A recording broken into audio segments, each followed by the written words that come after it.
Berikutnya kami juga meminta agar penyidik memanggil saudara Denny Sumargo. Kenapa kita minta dipanggil? Pusing ya kan, banyak banget, karena gue juga ngejawabnya juga harus tenang, harus bener, harus lurus, harus fakta, sesuai fakta gue ya, yang gue tangkep dari semuanya.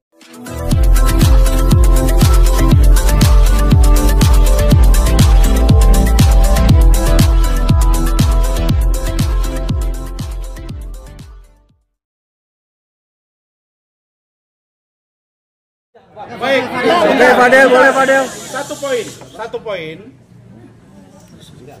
Apa yang disampaikan Saudara Rahmat tentang konfrontir. Konfrontir ini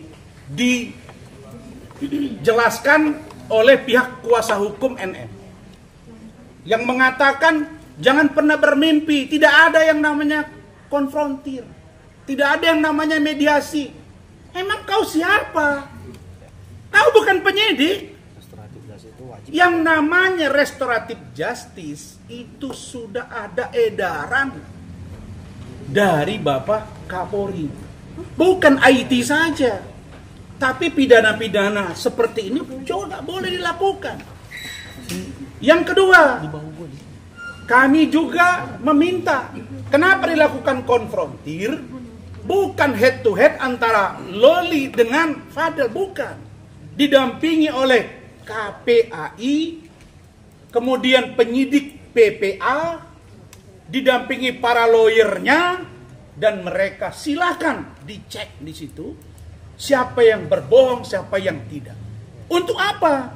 Karena kami khawatir posisi Loli saat ini di safe house nanti akan ada tekanan sehingga berimplikasi kepada klien kami, bahkan kepada kami. Karena itulah diatur di hukum, di undang-undang, boleh dilakukan konfrontir. Berikutnya kami juga meminta agar penyidik memanggil saudara Denny Sumargo. Kenapa kita minta dipanggil?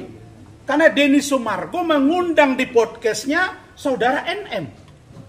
Di mana saudara NM mengatakan sudah tidak menganggap Loli sebagai anaknya, tidak masuk dalam harta warisan, dan dikeluarkan dari kata, begitu ya? Bahkan kalau mati pun silakan dikubur saja. Ibu seperti apa ini akhlaknya begini? Hei netizen, buka mata kalian. Ini semua akan kami ungkap. Tidak murni 100% kesalahan pada anak meskipun di bawah umur, kalau ibunya tidak bertanggung jawab. Pasti. Tunggu. Oke. Untuk itu keterangan dari Denny sangat dipentingkan. Kenapa? Di luar dia telah memanggil Nikita Mirzani, Denny Sumargo juga telah memanggil di podcastnya saudara Loli dan Fadel. Jadi clear. Ya, terima kasih semua udah pada datang ya kan. Cuman gara-gara gua doang kalian pada datang. Terima kasih. Dan yang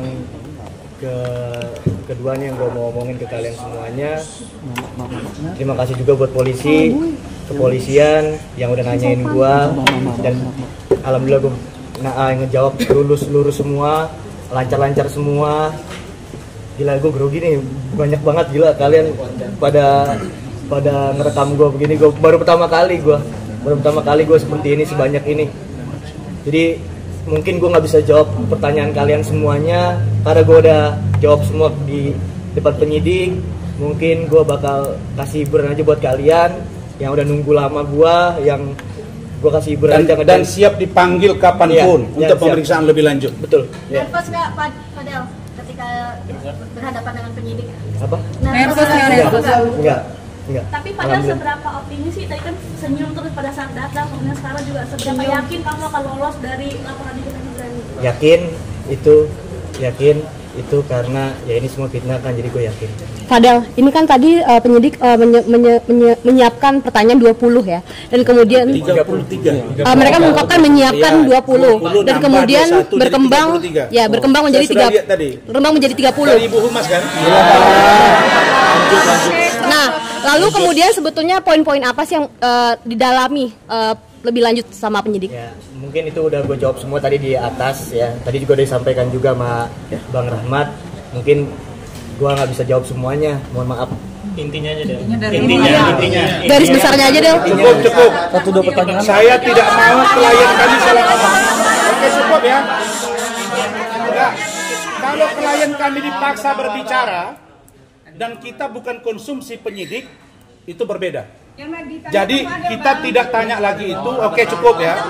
Jadi cukup ya. Tanya yang tidak pada pokok perkara. Jangan tanya yang di dalam pokok perkara. Kalau dalam pokok perkara itu kami yang jawab. Oke, gini Bang, dibalik aja. Apa yang mau ditanya? Inti dari pertanyaan itu apa yang lu tangkap dari Ya, silakan.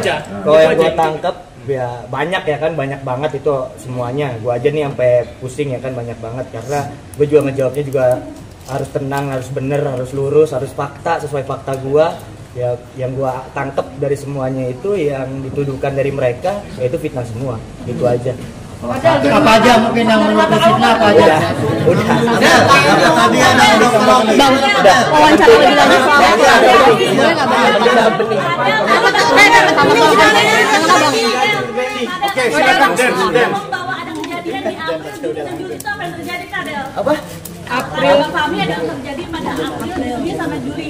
Itu apa yang terjadi kalau kita? Udah gua jawab di atas. Udah gua Tapi jawab. nggak ada Ya. kejadian ya? Jadi gini, intinya tidak ada keterangan.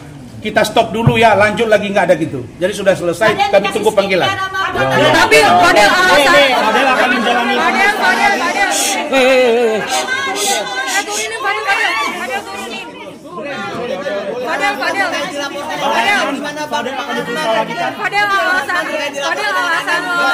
Fadel kapan diperiksa lagi Pak Rasman mungkin? Apa itu?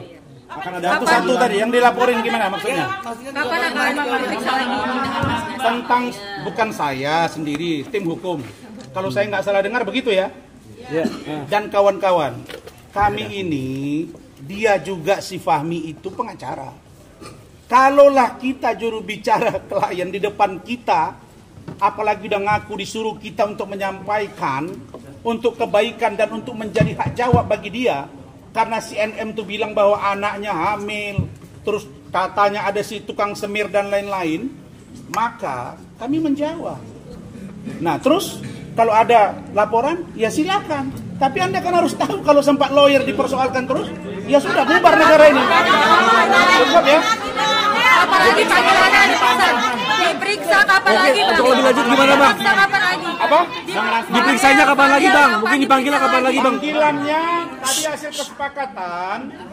hasil kesepakatan dengan penyidik, Ibu Kanit, kalau mereka memerlukan keterangan tambahan lagi, kami dipanggil, kami akan datang.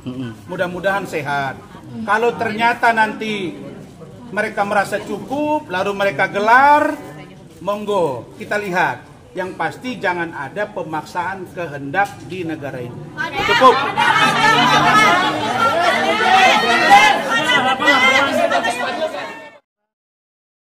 Jangan lupa ya di subscribe dan nyalakan lonceng notifikasinya.